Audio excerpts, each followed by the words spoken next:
నీ దేవుడైన యెహోవా కనికరం గల దేవుడు గనక నిన్ను చేయి విడవడు, నిన్ను నాశనం చేయడు. తాను నీ పితరులతో ప్రమాణం చేసిన నిబంధనను మర్చిపోడు. దేవుని అపారమైన కనికరం అండి ఇక్కడ మనం చూసుకున్నట్లయితే, ఇక్కడ మనము నిన్ను చేయి విడవడు, నిన్ను నాశనం చేయడని దాని గురించి మనం చూసుకుంటాము.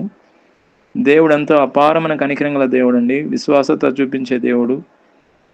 ఇక్కడ మనం చూసుకున్నట్టయితే ఇజ్రాయెలు పాపం చేసినప్పటికీ, శ్రమలో ఉన్నప్పటికీ దేవుడు తన నిబంధనను మర్చిపోలేదండి.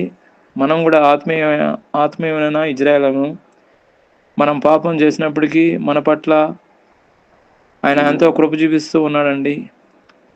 ఆయన దేవుడు కఠినమైన వాడు కాదు.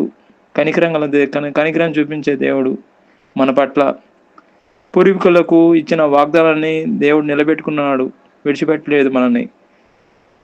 అబ్రహాం దేవుడు, ఇస్సాకు దేవుడు, యాకోబు దేవుడు వాళ్ళకి ఏ విధంగా వాగ్దానం చేశాడో ఆ వాగ్దానం మన పట్ల కూడా ఆయన నెరవేరుస్తూనే ఉన్నాడు.